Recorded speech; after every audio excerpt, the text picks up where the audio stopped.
Après 6 mois d'absence, c'est le grand retour de Lire des comics chez vous. Émission 344. Eh ouais, on a fait un petit break, on a fait une petite pause.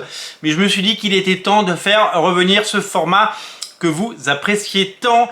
Et comme on a 6 mois dans les dents, eh bien, j'ai décidé de faire des émissions thématiques. Nous allons, dans cette émission 344, vous proposer une sélection de titres sortis depuis le début de l'année, les essentiels chez Panini Comics. Demain, vous aurez une émission consacrée aux comics Delcourt et si tout va bien, vous aurez également une émission consacrée aux titres Urban et puis peut-être les indés, mais il faut trouver le temps de faire tout ça.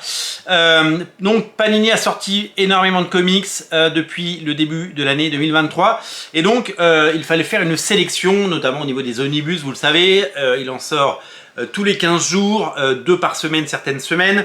C'est assez fou et donc j'ai décidé de faire une sélection, c'est ma sélection, je la défends et bien entendu ça n'exclut pas tous les titres que vous avez lus, appréciés, adorés et que vous pouvez vous-même recommander. On parle d'omnibus, devant la cascade et l'océan d'omnibus qui sont sortis depuis le début de l'année, j'en ai sélectionné 3. Alors si vous suivez mes émissions, vous connaissez les titres que je vais présenter. Ce sont pour moi les omnibus essentiels, même s'il y en a plein d'autres qui sont super cool et très intéressants. Et bien ceux que j'ai là, et bien sont ceux qui moi me paraissent essentiels et que je prendrais en priorité si je devais faire un choix là maintenant. Là, tout de suite. Bien entendu, il y a les New Avengers de Brian Michael Bendis, un énorme pavé qui j'ai fait le faire tomber, qui reprend les 30 épisodes, 31 premiers épisodes de la série New Avengers, ainsi que son introduction dans les pages d'Avengers. Ça s'appelait Avengers Disassembled, c'est dessiné par David Finch. C'est le renouveau total des Avengers. À l'époque, nous sommes en 2005 et Marvel a demandé à Brian Michael Bendis de passer un coup de frais sur une série qui ne se vend pas. Nous sommes avant l'ère Marvel Studios, nous sommes avant que les Avengers soient cool et nous sommes avant tout ça et il décide de tout déconstruire et de tout reconstruire avec brio et talent et ça fait des épisodes qui sont aujourd'hui cultes réunis dans un omnibus de qualité. Je vous le recommande, New Avengers, c'est tout simplement génial. L'autre omnibus que j'adore, c'est le Marvel Knight de Joe Quesada qui reprend tous ses épisodes sur Daredevil ainsi que ses épisodes de Daredevil Phaser, scénarisé par Kevin Smith et David Mack. Un omnibus à taille humaine, un omnibus incontournable, magnifiquement édité, avec énormément de bonus, qui met en scène de la meilleure des façons des épisodes cultissimes qu'on adore voir, revoir, relire et dévorer à nouveau. Je suis hyper fan de cette période. C'est la période où Joe Quesada est arrivé chez Marvel, qu'il a créé le label Marvel Knight, qu'il a repris Daredevil avec Kevin Smith et qu'en tant qu'éditeur, il a mis des séries telles que Punisher par Garth Ennis et Steve Dillon, Les Inhumains de Jae Lee et Paul Jenkins, j'en passe et des meilleurs. Le troisième omnibus, c'est mon chouchou, c'est mon bébé, c'est mon champion, c'est Ultimate X-Men. Qu'est-ce que j'ai aimé les Ultimate X-Men quand c'est sorti, qu'est-ce que je suis content de les retrouver dans le plus beau des formats, dans un omnibus massif qui en plus est un succès phénoménal. C'est tout simplement exceptionnel et c'est tout simplement quelque chose qui pour moi a marqué l'histoire et j'espère que ça vous plaira autant que ça m'a plu. J'ai décidé de faire des présentations par collection. Donc on vient de voir les omnibus et là je vais vous parler des Deluxe et si je vous parle des Deluxe, je suis obligé de vous parler des X-Men. Alors il y a plein de choses qui sont sorties évidemment. Récemment un Wolverine tome 1 que j'aurais pu mettre dans cette sélection. J'ai décidé de mettre les épisodes de X-Men Giant Size de Jonathan Hickman avec Russell Deuterman, Alan Davis, Ramon Perez et Rod Rice. Un petit Deluxe absolument incontournable avec notamment le dessin d'Alan Davis, on l'a dit, et un épisode génial, hommage au Silent Issue de Grant Morrison et Frank Whiteley il y a quasiment 20 ans, dessiné par Russell Deuterman. C'est absolument brillantissime et si vous aimez lire les X-Men dans leur continuité depuis l'ère Krakoa, depuis House of X, Power of Ten et l'avènement de Jonathan Hickman, je vous invite à découvrir le crossover qui mêle toutes les séries. Ça s'appelle ça se met comme ça, non? Hop. Voilà, ça se met comme ça. Ça s'appelle X of Sword et c'est disponible en 2 tomes. Si vous prenez ces 2 tomes en deluxe, vous avez l'intégralité des épisodes, non seulement des X-Men, mais aussi de Wolverine, Marauder, New Mutants, Excalibur, Cable, Aliens, X-Force, etc. etc. Magnifique événement, couverture de Mark Brooks et vous ne serez certainement pas déçus. Qui dit évidemment Panini dit intégral. On a été gâtés au rayon intégral. J'en ai sélectionné 3. La première, c'est évidemment l'avènement de Todd McFarlane sur Spider-Man. Sachez que si vous aimez les omnibus et si vous aimez Todd McFarlane, sort à la rentrée cette année un omnibus Spider-Man par Todd McFarlane. Donc vous pouvez choisir les épisodes en intégrale si vous êtes collectionneur d'intégrale ou attendre l'omnibus qui était déjà sorti une première fois dans un petit format et qui revient dans grand format cette année et vous allez pouvoir vous régaler. Le fabuleux et le légendaire Todd McFarlane qui nous régale avec son style absolument fabuleux, avec un Spider-Man qui voltige et avec évidemment ce talent qui caractérise ce créateur qui nous a tellement régalé pendant toutes ces années et qui est devenu la star internationale qu'il est devenu grâce à son travail et son talent. L'autre intégrale que j'aime, c'est celle consacrée à Warlock. J'avais déjà adoré celle d'avant et celle-là me plaît tout autant. Nous avons des épisodes de la série Warlock Infinity Watch, mais également de la deuxième série dessinée par Tom Raney qui s'appelle Warlock Chronicles. Ces épisodes ont fait les beaux jours de la revue Titan que je lisais plus jeune.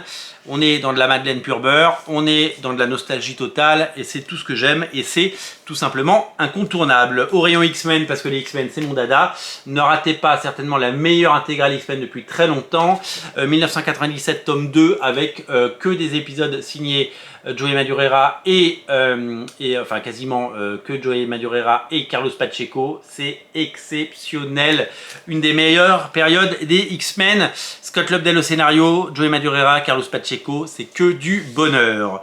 2023, c'est également l'année de la collection Epic, après plusieurs tomes parus les années précédentes chez Panini, sur notamment Spider-Man et sur Star Wars. Et bien d'autres séries ont droit à ces collections. Alors ça ne remplace pas les intégrales, mais c'est une autre façon de lire de façon chronologique les séries.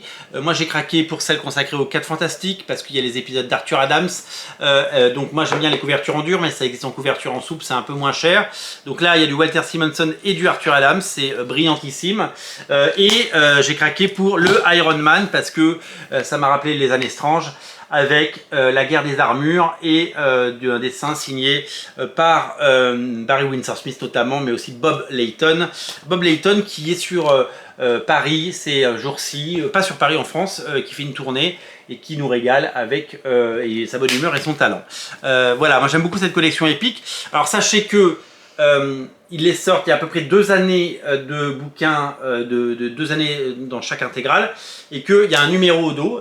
Ça c'est la première à sortir, mais c'est la numéro 21. Ce qui fait que dans quelques années, nous aurons certainement les 20 précédentes et les suivantes. Mais il faudra être patient puisque ça sort au compte-gouttes pour le moment. Mais pour le moment, ça fait des beaux albums magnifiquement édités et super chouettes. Si vous aimez Spider-Man et si vous êtes fou de ce qui se passe avec Miles Morales, eh bien, je vous invite à découvrir la dernière série en date. Elle est scénarisée par Saladin Ahmed qui a remplacé Brian Michael Bendis. Ce tome 0 vient de sortir. Il prend les 15 premiers épisodes de la série de Saladin Ahmed qui en a fait une quarantaine. Peut-être que ça fera un jour l'objet d'un omnibus, mais en attendant, vous avez une version différente de celle de Bendis, de Miles Morales, que j'aime beaucoup. Ça s'appelle tout simplement Miles Morales Spider-Man tome 0 et c'est un superbe objet. Je voulais pas parler d'un 4e omnibus, mais je suis un peu obligé de vous parler évidemment du 2e omnibus sorti sur Miles Morales à l'occasion de la sortie Spider-Man Across the Spider-Verse qui cartonne au cinéma. C'est tout simplement génial et vous avez tous les derniers épisodes de Brian Michael Bendis avant cela. Et c'est tout simplement fabuleux. On termine avec le coin du coquin et la réédition en grand format. Ça ressemble à un Deluxe, hein. Regardez, c'est la taille d'un Deluxe. clac clac, de la série Sunstone de Stjepan Šejić. Vous connaissez Stjepan Šejić, c'est le scénariste et dessinateur de Arline, paru chez Urban dans plusieurs collections. C'est une série d'amour, c'est une série sexy, c'est une série sulfureuse, c'est une magnifique histoire d'amour sur toutes les façons d'aimer. C'est un succès de librairie aux États-Unis, en France, et c'est une magnifique édition que nous propose. Il y aura un tome 2 bien entendu, c'est un tome 1 qui est sorti. Joli petit succès et surtout une belle édition, un bel écrin pour un comics à lire absolument. Voilà pour ma sélection. J'aurais pu rajouter honnêtement des dizaines de titres, mais j'ai décidé de faire une sélection courte, punchy, impactante et absolument géniale. C'était également un plaisir total pour moi de faire revenir le format J'irai lire des comics chez vous. Une émission entièrement dédiée aux comics Panini. On se retrouve très très vite pour parler des comics Delcourt et je l'espère, si j'ai le temps, des comics Urban. En tout cas, régalez-vous avec ces émissions. Si vous les aimez, vous mettez des petits pouces en l'air.